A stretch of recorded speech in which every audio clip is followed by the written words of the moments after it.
In the headlines, reconciliation efforts between farmers and herders fails over disputed grazing reserve in Katsina. Bodies of 3 medical students from Calabar boat accident recovered. Vice President Kashim Shettima decorates new customs boss, seeks more innovation. And on the foreign scene, Russian mercenary leader Yevgeny Prigozhin says mutiny aimed to save Wagner, not to overthrow the Russian government. Hello there, welcome to the news update on Trust TV. My name is Abdullahi Ahmed.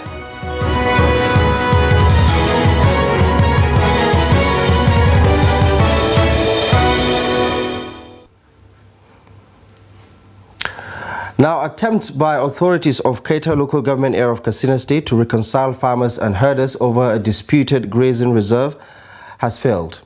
Dispute over a grazing reserve in Yonghonu village has been a source of worry between the two communities after the local council allocated part of the grazing reserve area to farmers in 2022 with an agreement to return the land to the herders in 2023. Abdullahi Amade reports that the trouble is brewing in the community over the unresolved matter. His report.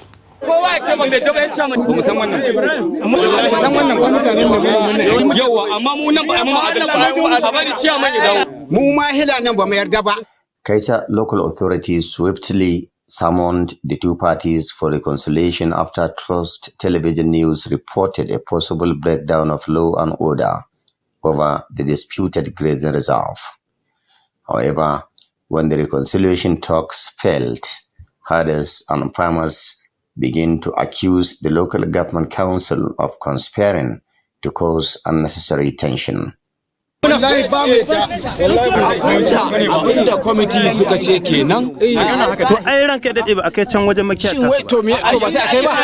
seems to be too much argument over this, and I suggested that let the committee go back to the local government and sit and look into this affair once again, so that the committee will resolve this issue amicably. The herders asked Keita local government to respect the earlier agreement of ejecting the farmers and hand over the disputed area to them, which for long served as grazing reserve and cattle routes. As herders, all we know, there is a breach of an agreement between us and Keita Local Government Council. Our stand is, we don't accept what happened here, but as law-abiding citizens, we will still wait to see what higher authorities will do before arriving at any conclusion.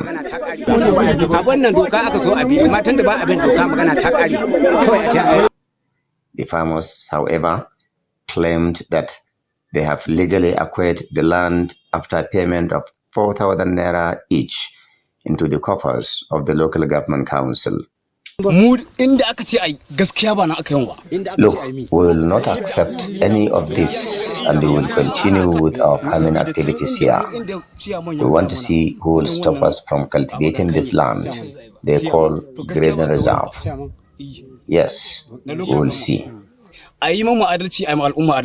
Many Katsina residents are blaming the local government for creating a problem where there is none, calling on Governor Dikorada to intervene immediately to prevent breakdown of law and order in the state. Abdullahi Ismayamadi, Trust Television News, Katsina. In a similar development, pastoralists in Bauchi want the federal government to preserve international cattle routes from encroachment by farmers and other external forces.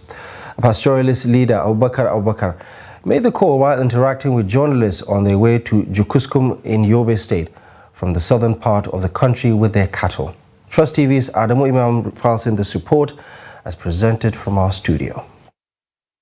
Pastoralists in Nigeria move from one location to another in search of pasture for their animals, but in some cases, the animals wander into farmlands, creating friction with farmers. Abubakar is leading his family members to another location with herds of their animals, but stopped between Misau and Darazo local government areas of Bauchi State to rest. Adamopolo said they need clearly marked cattle routes to pass with their animals to avoid clashes with farmers especially. We need government to protect our international cattle routes. Our cattle and major highways cannot match. At the same time, our animals passing, people keep on complaining against us to pay fine afterward. They even harass us with the animals and say we must pay damage to drivers alike. This is injustice. We are appealing to the authority to do what is right at the right time. We are Nigerians. We are using the land to feed our animals, but they cut it down, just like that. We need to continue as caravans. People and government should do the needful to allow us to continue moving forward, even if there is cattle routes here. In some areas is none. So what can we do now, for God's sake? Muhammad Lilo, a resident of Zidi, a nearby village, says they were promised alternative roads, but none is provided yet. Our parents settled there before, and now we moved. Because of the new constructed roads, we witness it. This entire land is being occupied. Even to get food for animals is very difficult here. And again, this time around, they allocated the lands to farmers. They cut it down completely. No more space for us, please. These pastoralists argue that if given the conducive atmosphere, they can help boost Nigerian economy by making milk and meat readily available. Adam Imam, Trust TV News, Bauchi. To Kano State now, where hundreds of protesters on Monday took to the streets to express their displeasure at the ongoing demolition exercise embarked upon by the state government. The government has pulled down some structures while several others have been marked for demolition. The government premised its action on the grounds that the land upon which the affected structures were erected were, quote, illegally allocated by the immediate past government. The structures already demolished include the multi-billion naira project at the Old Dola Hotel, shopping plazas at the Polo Ground and at the Eid Ground, while residential and commercial buildings have been marked for demolition at Salantai area and BUK Road. While the government has insisted there is no going back on its resolve to, quote, restore the Kano Urban Development Master Plan, which includes removing structures erected on public spaces, the protesters on Monday demanded that the government rescind its decision. Speaking on behalf of the protesters, Zaradin Baba says, if the incumbent governor has anything against his predecessor, he should call him for answering questions instead of punishing innocent Nigerians and destroying their investments. The Cross River State Police Command has confirmed the recovery of the corpses of the 3 medical students involved in the Marina Resort boat mishap in Calabar on Saturday. Speaking to journalists on Monday, the State Commissioner of Police, Gyong Grima, says the bodies recovered included those of 2 males and 1 female.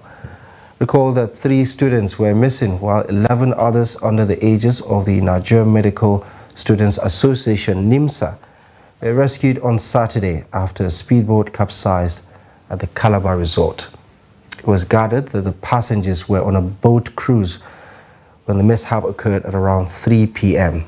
The medical students were said to have come from universities across the country to attend the NIMSA Annual Health Week in Calabar. Following the incident, the Cross River State Governor Basi Otu on Sunday ordered an investigation into the cruise boat mishap involving the medical students. In Lagos, 4 people have been injured in a gas explosion in the early hours of Monday. The incident happened at Ijaye besides the Apostolic Church in Agege, where it was discovered that a shop stored with gas cylinders caught fire. According to the State Emergency Management Agency, preliminary reports indicates that one of the gas cylinders exploded as a result of a leak. The incident affected the shop while other shops were spared, while no life was lost. 4 adults including 3 males and 1 male, sustained various degrees of injuries as a result of the incident, and they are being attended to by the agency's pre-hospital care alongside Lasambus. Lasema Director General Olufemi Oke says the victims have been moved to the Lagos Teaching Hospital, LASUT, for more treatment. The Delta State Police Command has killed a 58-year-old suspected member of the notorious Bobone armed robbery gang and recovered 1 AK-47 rifle and 3 magazines. According to a statement by the State Police Public Relations Officer DSP Bright Edafe on Sunday, the Divisional Police Officer in charge of A Division, Warri, CSP T.Y. Mahmood, raided the hideout of the gang in Warri on Friday. Edafe, who added that the police acted on what was described as credible intelligence to effect the arrest, also informed that the suspect reportedly confessed to being a member and armorer of the Bobone gang. According to the police, the suspect also gave additional information on the location of other gang members and later led the police to their hideout along the Chevron Road, where the team, on approaching the hideout, came under serious attack by the gang members. The statement further disclosed that the suspect, in an attempt to escape, was fatally maimed, preventing his escape, while his gang members escaped with gunshot injuries. Edafe says the suspect was later taken to hospital where he died while receiving treatment, adding that the manhunt for the other gang members is ongoing.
Still staying with security, the police in Ebonyi State have rescued wife of the late staff of the Independent National Electoral Commission, Emmanuel Igwe.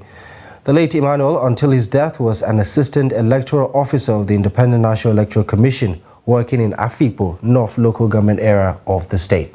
The deceased was on the 18th of June shot dead by suspected criminals when he was returning alongside his wife, who was abducted in Mbu in Ishiagu in the Ivo local government area of Ebonyi State. Reports say the wife was kidnapped by the criminals who operated with AK-47 rifles. The police operatives in Ebonyi State on Sunday, following an intelligence report, stormed the hideout of the hoodlums and killed 3 members of the gang. It was gathered that the police also arrested no fewer than 8 members of the criminal gang. The chairman of Ivo local government area, Emmanuel Aja, confirmed the arrest and the killing of 3 of the suspects to journalists on Sunday. Aja explained that the hoodlums were apprehended at their hideout in Lokpanta local government area of Abia State. He commended men of the Nigeria Police Force for their courage and gallantry and pledged that the council would not hesitate in ridding the area of criminals. The 24 members of the Yobe State House of Assembly on Monday elected Buba Chiroma Machio as Speaker of the 8th Assembly in the state. Machio, representing Jajire constituency, is the oldest serving lawmaker in the country who occupied the State Assembly since 1999 to date.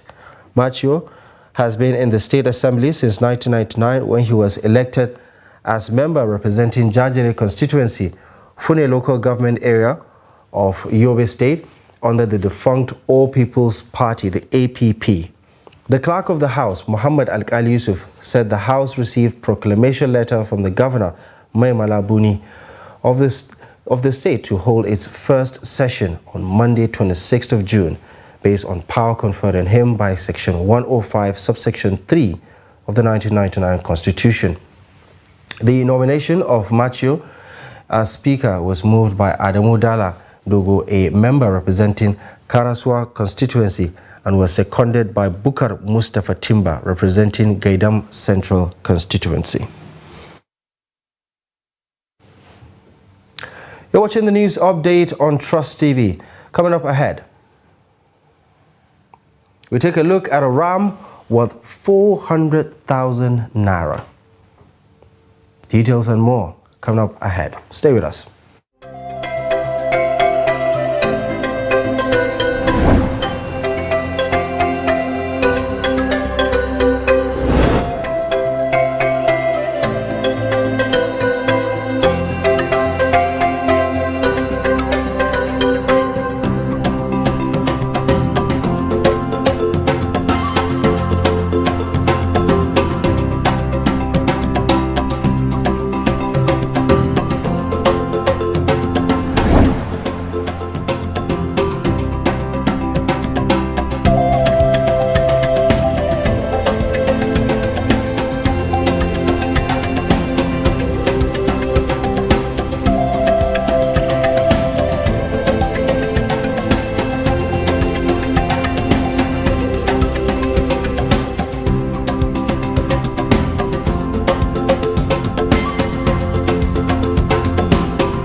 Welcome back to the news update, and thank you for staying with us. First, a recap of our top stories at this hour. Reconciliation efforts between farmers and herders over disputed grazing reserve in Katsina fails. Bodies of 3 medical students from Calabar boat accident recovered. Moving on to other stories now, Vice President Kashim Shettima has decorated the new Controller General of the Nigeria Customs, Adewale Adeniyi. At a press briefing or ceremony at the State House in Abuja, the Vice President described the appointment of Adeniyi, a serving officer of the service, as a morale booster for officers within the service.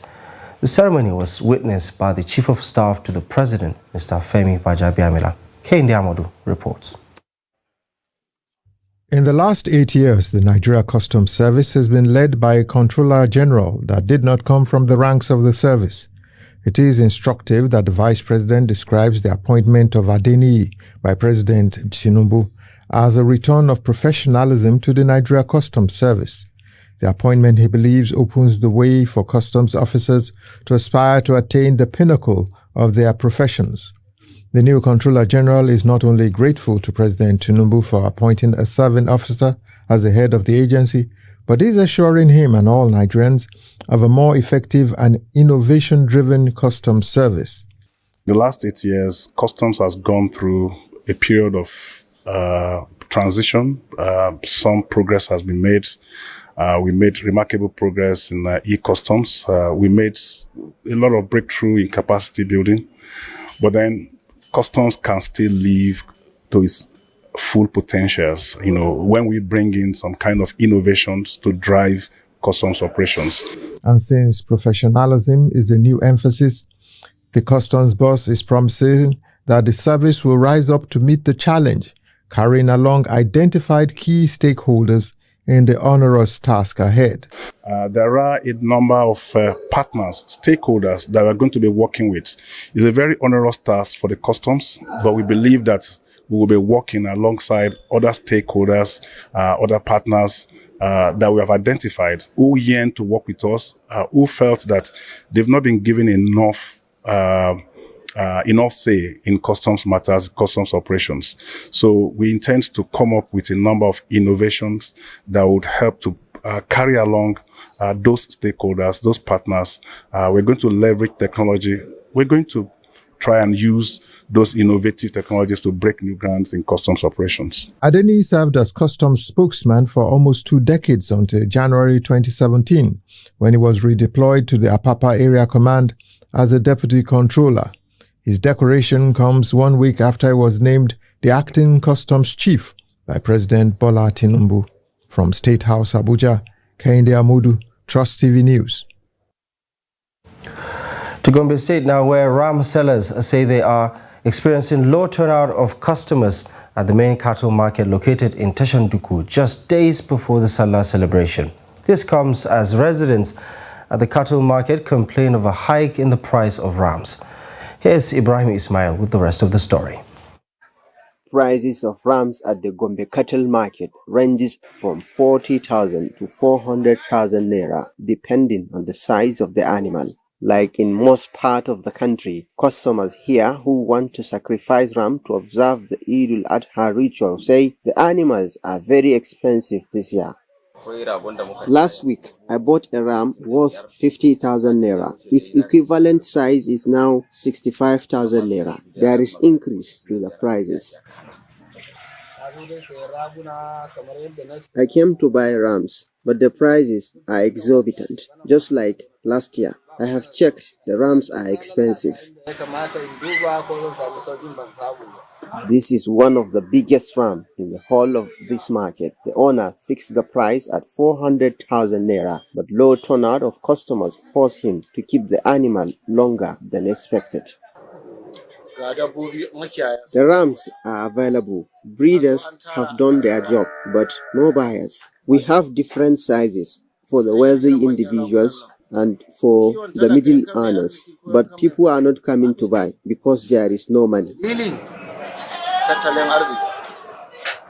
Reacting to the complaints on high prices of rams, sellers say the price increase is because of the current economic situation in the country.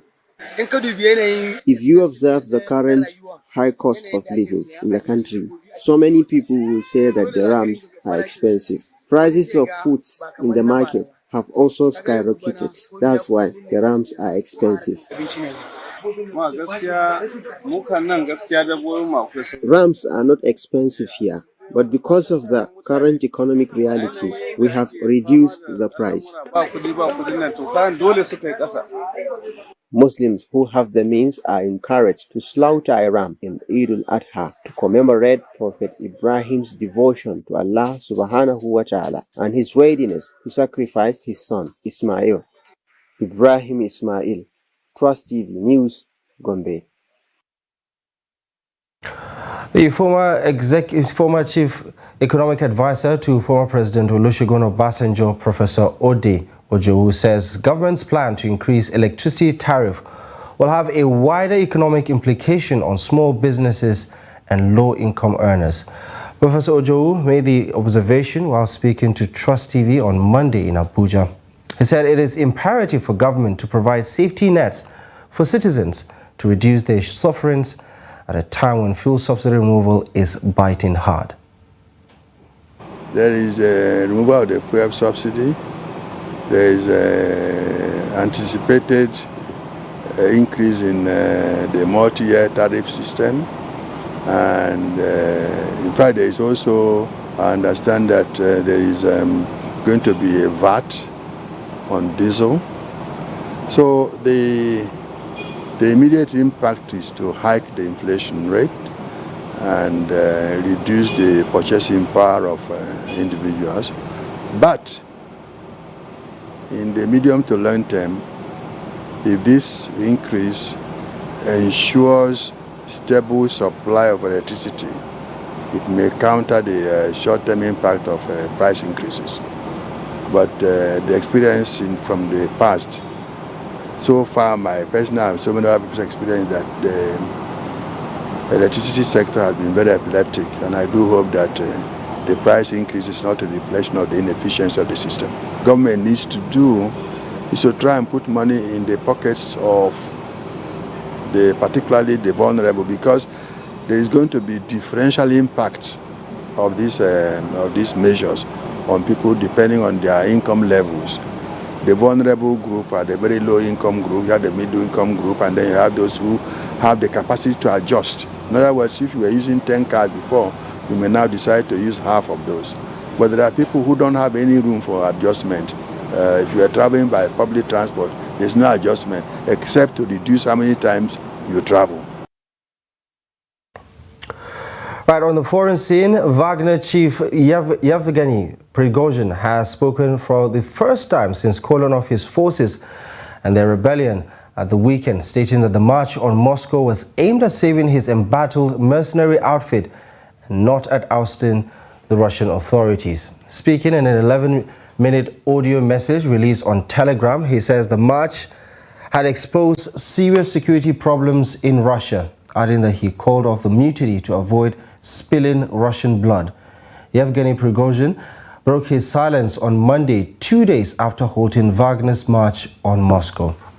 Russian mercenary group Wagner has been seen for years as an armed extension of Moscow's influence in Syria and Africa, but these overseas operations have now been called into question by its leaders' failed revolt against the Kremlin. After calling off his troops' advance towards Moscow, Wagner head Yevgeny Prigozhin is expected to go into exile in Belarus.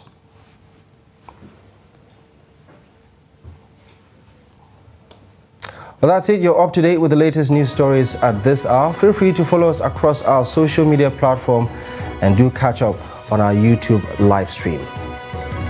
My name is Abdullahi Ahmed. Thank you for your time and company.